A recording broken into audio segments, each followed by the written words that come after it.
50 సార్లు చెప్పాను అంత అప్పుడు తెలియదానే వాళ్ళని పంపిస్తాను.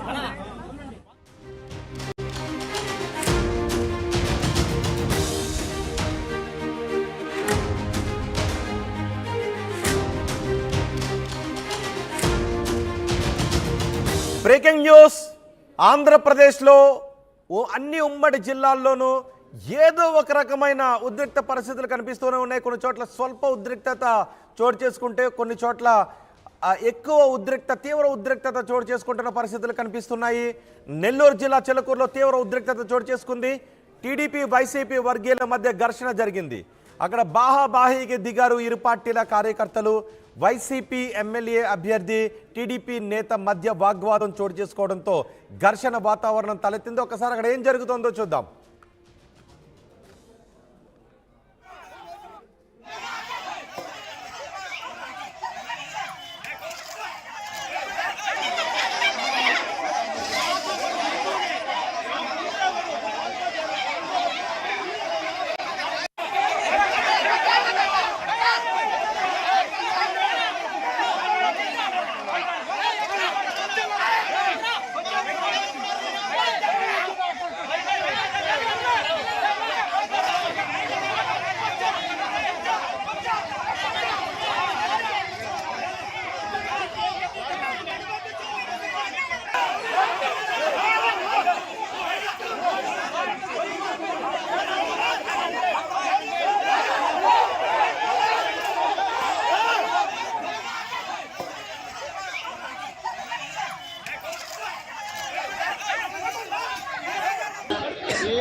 మీరు చూస్తున్న ఈ దృశ్యాలు నెల్లూరు జిల్లా చిల్లకూరులో చోటు చేసుకున్న దృశ్యాలు. పోలింగ్ సందర్భంగా అక్కడ తీవ్ర ఉద్రిక్తత నెలకొంది. టీడీపీ వైసీపీ వర్గీయుల మధ్య ఘర్షణ చోటు చేసుకుంది. ఇరు వర్గాలు బాహాబాహీకి దిగాయి. ఇరు పార్టీల కార్యకర్తలు ఒకరికొకరు తూసుకున్నారు, ఒకరికొకరు మాటల దాడి చేసుకున్నారు, ఒకరికొకరు పిడిగుద్దులు కురిపించుకునే ప్రయత్నం కూడా చేశారు. వైసీపీ ఎమ్మెల్యే అభ్యర్థి టీడీపీ నేత మధ్య వాగ్వాదం చోటు చేసుకోవడంతో పోలీసులు అక్కడికి చేరుకొని ఇరు వర్గాలను చెదరగొడుతున్నారు. పరిస్థితిని అదుపులోకి తీసుకొస్తున్నారు. నెల్లూరు జిల్లాలో ఈ ఘటన చోటు చేసుకుంది. దాదాపు ఆంధ్రప్రదేశ్లో 175 నియోజకవర్గాల్లోనూ ఏదో ఒక చిన్న చితక గొడవ జరుగుతూనే ఉంది. అన్ని జిల్లాల్లోనూ ఏదో ఒక చిన్న చితక గొడవ జరుగుతూనే ఉంది. కొన్ని చోట్ల తీవ్ర ఉద్రిక్తత చోటు చేసుకుంటూనే ఉంది. కార్ల అద్దాలు పగలగొట్టడం, ఒకరు తలలు పగలగొట్టుకోవడం, రాళ్లు విసురుకోవడం, కర్రలతో కొట్టుకోవడం, పిడిగుద్దులు కురిపించుకోవడం లాంటివి చేస్తూనే ఉన్నారు. ఇప్పుడు నెల్లూరులోని చిలకూరులో తీవ్ర ఉద్రిక్తత చోటు చేసుకుంది. టీడీపీ వైసీపీ వర్గీయుల మధ్య ఘర్షణ చోటు చేసుకున్న దృశ్యాలు చూస్తున్నాం. ఒకరికొకరు తోపులాటకు దిగడంతో పోలీసులు అక్కడికి చేరుకొని ఇరు వర్గాలని చెదరగొట్టి అక్కడి నుంచి పంపిస్తున్న దృశ్యాలు ఆర్టీవీ స్క్రీన్ పైన చూస్తున్నాం.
నెల్లూరులో చోటు చేసుకున్న ఈ ఘటనపై మరింత సమాచారం మా ప్రతినిధి గయాజ్ అందిస్తారు. గయాజ్, ఏంటి గొడవకు కారణం? ఇప్పుడు ఏమన్నా పరిస్థితి అదుపులోకి వచ్చిందా?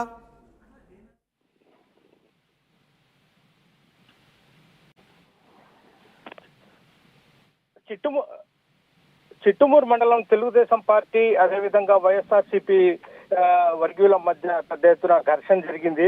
అయితే ఈరోజు గూడూరు నియోజకవర్గానికి చెందిన టీడీపీ అభ్యర్థి పాసం సునీల్, అదేవిధంగా వైఎస్ఆర్సీపీకి చెందిన మేరిగా మురళి ఇద్దరు ఒకే పోలింగ్ బూత్ దగ్గరికి వెళ్ళడము, అక్కడ ఇద్దరు లోపల పోయిన తర్వాత కొంతమంది టీడీపీ వాళ్ళు లోపల ఎక్కువ మంది ఉన్నారంటూ మేరిగా మురళి అబ్జెక్షన్ పెట్టడం జరిగింది. ఈ మాట పెరిగి పెద్ద ఎత్తున ఇరు వర్గాలుగా వాదోపవాదాలకు దిగడం జరిగింది.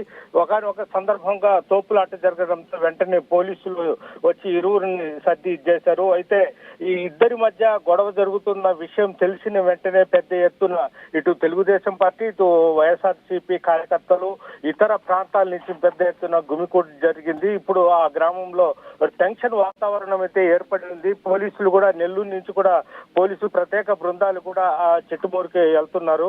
అయితే ఈ ఇరువురిని వేరే వేరే ఒక ఇళ్ల వద్ద కూర్చొని పెట్టి పోలీసులు సర్ది చెప్పే ప్రయత్నం అయితే చేస్తున్నారు. అసలు గొడవకు కారణం ఏంటి?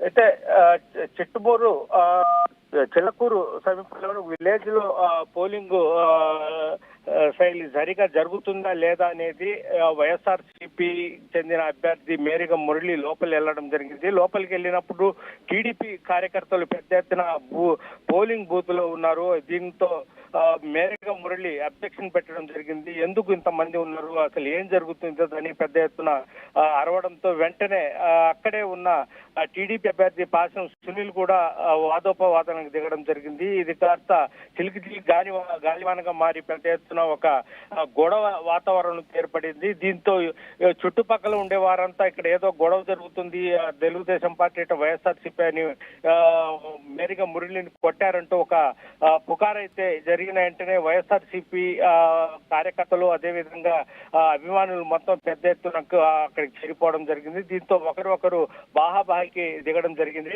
అయితే అక్కడ పరిస్థితి ఆ గ్రామంలో ఉద్రిక్తత వాడడంతో అక్కడ పోలీసులు సైతం ఏం చేయలేని పరిస్థితి. దీంతో నెల్లూరు జిల్లా కేంద్రం నుంచి ప్రత్యేక బృందాలు కూడా పోలీసు బృందాలు కూడా ఇప్పటికి వెళ్లడం జరిగింది. అయితే మేరిగా మురళిని ఒక ఇంట్లో కూర్చొని పెట్టారు. అదేవిధంగా పాసం సునీల్ టీడీపీ అభ్యర్థి కూడా ఒక మరో ఇంట్లో కూర్చొని పెట్టి సర్ది చెప్పే ప్రయత్నాలు అయితే పోలీసులు చేస్తున్నారు. రైట్ గయాజ్, పోలింగ్ కేంద్రాల దగ్గర ఎటువంటి పరిస్థితి ఉంది? పోలింగ్ కేంద్రాల దగ్గర పెద్ద పెద్ద క్యూలు కనిపిస్తున్నాయా? సచిన్, ఉదయం నెల్లూరు ఉమ్మడి నెల్లూరు జిల్లాలో మొత్తం 10 నియోజకవర్గాల్లో ఉదయం 10 గంటల నుంచి అయితే పోలింగ్ సరళి చాలా క్యూ పెద్ద ఎత్తున బారులు తీరడం జరిగింది. ఎక్కువ మంది మహిళలు 7 గంటలకే వచ్చి నిలబడడం జరిగింది. అదేవిధంగా కావలి నియోజకవర్గంలో మత్స్యకారులు నివసించే ప్రాంతాలైన పట్టపాలెల్లో కూడా ఎక్కువ శాతం మహిళలు అయితే కనిపిస్తున్నారు. అదేవిధంగా ఉదయగిరి, ఆత్మగురు ప్రాంతాల్లో అయితే ఎక్కువ మంది వలసలు వెళ్తారు. ఇటు బెంగళూరు, ఇటు హైదరాబాద్ వెళ్తారు. వాళ్ళంతా వేలాది మంది అంటే 100 బస్సులతో ఈరోజు ఆత్మకూరు కానీ ఉదయగిరి కానీ వచ్చేసి తమ ఓటు హక్కును వినియోగించుకుంటున్నారు. ఎప్పుడు లేని విధంగా ఈ ఎన్నికల్లో మాత్రము దూరభారంలో ఉన్న వారంతా వచ్చి ఓటు హక్కును వినియోగించుకుంటున్నారు. అయితే ఎలా అంటే ఏ ప్రభుత్వం మీద వ్యతిరేకత లేదంటే ప్రభుత్వానికి జగన్మోహన్ రెడ్డికి మద్దతు అనేది అర్థం కాని పరిస్థితి అయితే కనిపిస్తుంది. అయితే ఎక్కువ శాతం ఎక్కడ ఏ క్యూలో ఏ పోలింగ్ బూత్ లో పోయినా ఎక్కువ మంది మహిళలే కనిపిస్తున్నారు. దీన్ని బట్టి అర్థం కాని పరిస్థితి. అయితే అక్కడక్కడ చెదురుముదురు సంఘటనలు జరిగినప్పటికీ పోలింగ్ సజావుగానే సాగుతుంది. సచిన్. రైట్ గయాజ్, ఇప్పటి వరకు పోలింగ్ 60% నమోదైంది. అయితే ఎన్నికల టర్నౌట్, ఓటర్ టర్నౌట్ యాప్లో ఎన్నికల అధికారులు అధికారికంగా ఇచ్చిన సమాచారం ప్రకారం మనం చూస్తే అత్యధికంగా చిత్తూరు జిల్లాలో 61.94% మేర ఓటింగ్ నమోదైంది. అత్యల్పంగా నమోదైన జిల్లాల వివరాలు చెప్తున్నాను.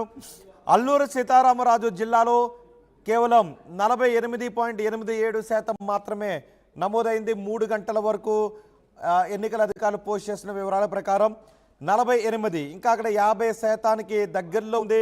సో అల్లూరు సీతారామరాజు జిల్లాలో ఓటర్లు మీరు పోలింగ్ కేంద్రాలకి వెళ్ళాలి. ఇక విశాఖ జిల్లాలో కూడా అత్యల్పంగానే పోలింగ్ నమోదైన పరిస్థితి మనకు కనిపిస్తోంది. 50% కంటే తక్కువ నమోదైన జిల్లాల వివరాలు నేను మీకు చెప్తున్నాను. విశాఖపట్నంలో కూడా 46% పోలింగ్ మాత్రమే నమోదైంది. విశాఖపట్నంలో ఓటర్లు కూడా పోలింగ్ కేంద్రాలకు వెళ్ళాలి. విశాఖపట్నం ఓటర్లు, విశాఖ జిల్లా ఓటర్లు కొంత పోలింగ్కి బద్దకిస్తున్న పరిస్థితి కనిపిస్తోంది. విశాఖపట్నం నుంచి కూడా ఓటర్లు పోలింగ్ కేంద్రాల దగ్గరికి వెళ్ళాలి.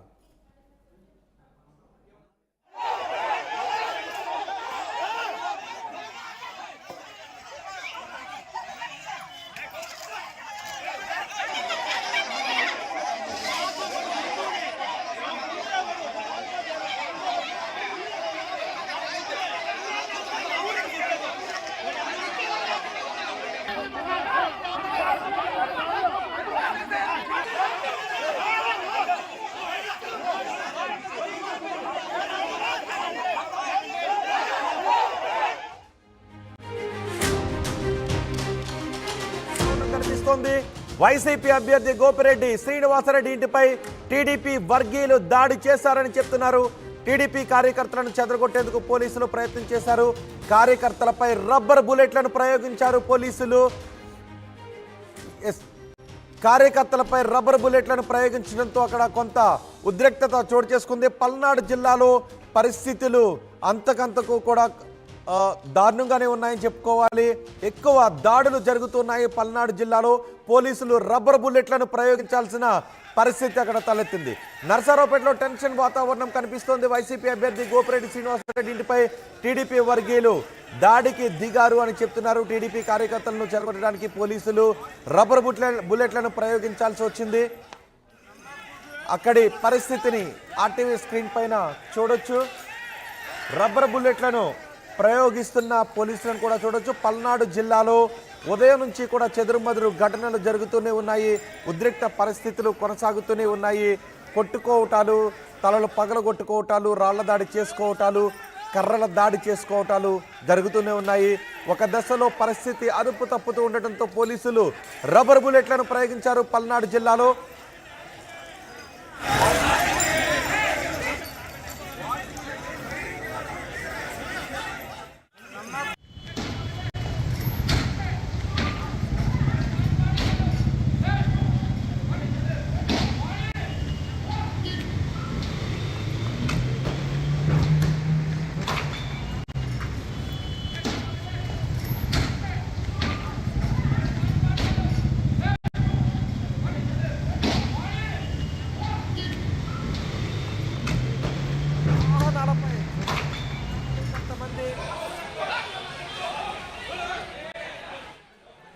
పల్నాడు జిల్లాలో కార్ల అద్దాలను విచక్షణారహితంగా పగలగొడుతున్న దృశ్యాలు చూస్తున్నాం. పల్నాడు జిల్లాలో ఉదయం నుంచి చెదురుమదురు ఘటనలు చోటు చేసుకుంటూనే ఉన్నాయి. స్వల్ప స్థాయి ఘటనల దగ్గర నుంచి తీవ్ర ఉద్రిక్తతల వరకు చోటు చేస్తున్న కారు అద్దాన్ని పగలగొట్టేశాడు ఆ వ్యక్తి. చేతిలో కర్ర పట్టుకుని మరో కారుపై కూడా దాడికి దిగడంతో ఆ కారులో ఉన్న వాళ్ళు అక్కడ నుంచి వేగంగా వెళ్ళిపోయిన దృశ్యాలు చూస్తూ ఉన్నాం. అక్కడ కొంచెం దగ్గరలోని పోలీసు వాహనాలు కూడా కనిపిస్తూ ఉన్నాయి. కానీ ఆ వ్యక్తి చేతిలో కర్ర పట్టుకొని ఆ వాహనాలపై దాడికి దిగాడు. వాహనంలో ఎవరున్నారో తెలియాల్సి ఉంది. వాళ్ళు మాత్రం ఆ వాహనాలు అక్కడి నుంచి వెళ్ళిపోయారు. వాళ్ళు అక్కడికి ఎందుకు వచ్చారు అన్నది కూడా తెలియాల్సి ఉంది. ఆ దాడి చేస్తున్న వ్యక్తి ఎవరు, ఆ వాహనాల్లో వచ్చింది ఎవరు అనే విషయంపై ఇంకా క్లారిటీ రావాలి. అద్దాన్ని పగలగొట్టేశాడు. దీంతో ఆ కార్ని వేగంగా ముందుకు తీసుకొని వెళ్ళిపోయాడు. మరో కారుపై కూడా దాడికి ప్రయత్నించడంతో ఆ కారులో వేగంగా ముందుకు వెళ్ళిపోయారు. ఇదంతా పల్నాడు జిల్లాలో చోటు చేసుకుంది. పల్నాడు జిల్లాలో ఉదయం నుంచి ఉద్రిక్త ఘటనలు కొనసాగుతూనే ఉన్నాయి. కారును వెంబడించి మరి అద్దాన్ని పగలగొట్టాడు ఆ వ్యక్తి. ఆ కారులో వచ్చింది ఎవరు, ఎందుకు వచ్చారో తెలియాల్సి ఉంది. పోలీసులు రబ్బర్ బుల్లెట్లను ప్రయోగించడంతో అక్కడ కొంత పరిస్థితి అదుపులోకి వస్తున్నట్టుగా తెలుస్తోంది. పల్నాడు జిల్లా నర్సారావుపేటలో టెన్షన్ వాతావరణం కనిపిస్తోంది. వైసీపీ అభ్యర్థి గోపిరెడ్డి శ్రీనివాసరెడ్డి ఇంటిపై టీడీపీ వర్గీయులు దాడికి దిగారని చెప్తున్నారు. టీడీపీ కార్యకర్తలను చెదరగొట్టడానికి పోలీసులు టీడీపీ కార్యకర్తలపై రబ్బర్ బుల్లెట్లను ప్రయోగించారు. మా ప్రతినిధి రామారావు మనకు అందుబాటులో ఉన్నారు. రామారావు, ఏంటి గొడవకు కారణం? అసలు పల్నాడు జిల్లాలో ఏం జరుగుతుంది? ఉదయం నుంచి ఎక్కడో ఒక చోట ఏదో ఒక గొడవ జరుగుతూనే ఉంది. రోహిత్, పల్నాడు జిల్లాలో అయితే మాత్రం పోలింగ్ ప్రారంభమైనప్పటి నుంచి కూడా పూర్తి స్థాయిలో ఉద్రిక్త పరిస్థితులు నెలకొన్నాయి. ప్రస్తుతం నరసరావుపేట, పల్నాడు జిల్లా కేంద్రమైన నరసరావుపేటలో టీడీపీ వైసీపీ వర్గీయులు నడి రోడ్డుపైనే దాడులకు దిగారు. ఒకళ్ళపై రాళ్లు అలాగనే సోడాబుడ్లతో దాడులకు దిగినటువంటి పరిస్థితి ఉంది. దీంతో ఒక్కసారిగా నరసరావుపేటలో భయానక వాతావరణం నెలకొంది. అయితే నరసరావుపేట గవర్నమెంట్ హాస్పిటల్ వద్ద ఉన్నటువంటి పోలింగ్ బూత్ వద్దకి టీడీపీ అభ్యర్థి అరవింద్ బాబు వచ్చారు. అరవింద్ బాబు లోపలికి వెళ్లే సమయంలో వైసీపీ నేతలు అడ్డుకోవడానికి ప్రయత్నించారు. దీంతో వివాదం మొదలైంది. అక్కడ టీడీపీ వర్గీయులు ఎవరైతే అరవింద్ బాబును అడ్డుకోవడానికి ప్రయత్నించారో వైసీపీ వర్గీయులు అడ్డుకోవడం జరిగింది. దీంతో వివాదం మొదలైంది. అలాగనే పూర్తి స్థాయిలో కూడా వైసీపీ వర్గీయులు అక్కడికి భారీ సంఖ్యలో చేరుకున్న అక్కడికి టీడీపీ వైసీపీ వర్గీయులు ఒకళ్ళపై ఒకళ్ళు కూడా దాడులకు దిగినటువంటి పరిస్థితి ఉంది. దీంతో పోలీసులు రంగంలోకి దిగి అక్కడ ఉన్న వాళ్ళందరినీ చెదరగొట్టారు. వెంటనే వైసీపీ వర్గీయులు భారీ స్థాయిలో రావడంతో టీడీపీకి అరవింద్ బాబుకు సంబంధించినటువంటి కార్యకర్తలు మొత్తం కూడా ఎమ్మెల్యే గోపిరెడ్డి శ్రీనివాసరెడ్డి ఏదైతే ఆఫీసు వద్దకు చేరుకోవడం జరిగింది. అక్కడ రాళ్లు విసిరేయడంతో ఎమ్మెల్యే హాస్పిటల్ ఏదైతే ఉందో హాస్పిటల్ అద్దాలు కూడా ధ్వంసమయ్యాయి. ఈ విషయం తెలుసుకున్నటువంటి చుట్టుపక్కల ఉన్నటువంటి వైసీపీ కార్యకర్తలు మొత్తం భారీ స్థాయిలో చేరుకున్నారు. అప్పటికే అక్కడి నుంచి తెలుగుదేశం పార్టీ కార్యాలయం ఏదైతే అరవింద్ బాబు హాస్పిటల్ ఉంది, ఇద్దరు డాక్టర్లు అరవింద్ బాబు హాస్పిటల్ వద్దకు టీడీపీ వర్గీయులు చేరుకున్నారు. ఒక్కసారిగా వైసీపీకి సంబంధించిన వాళ్ళు కూడా అరవింద్ బాబు హాస్పిటల్ పై దాడి చేసేందుకు అక్కడికి చేరుకోవడంతో ఉద్రిక్త పరిస్థితులు నెలకొయ్యాయి. పోలీసులు ఎంత వారించినప్పటికీ కూడా రెండు వర్గాలు రాళ్ల దాడులకు దిగటం, అలాగనే గాజు సీసాలతో దాడులకు దిగటంతో కొంత ఉద్రిక్త పరిస్థితి నెలకొంది. అలాగనే అక్కడ ఉన్నటువంటి కార్లు ఏదైతే ఉన్నాయో దొరికిన కార్లను దొరికినట్లు కూడా పూర్తిగా ధ్వంసం చేసినటువంటి పరిస్థితి అయితే ఉంది. దీంతో ఉద్రిక్తంగా మారింది. పోలీసులు ఎన్నిసార్లు వారించినప్పటికీ కూడా ఎవరు కంట్రోల్ లేకపోవడంతో రబ్బర్ బుల్లెట్లు ప్రయోగించారు. అయినప్పటికీ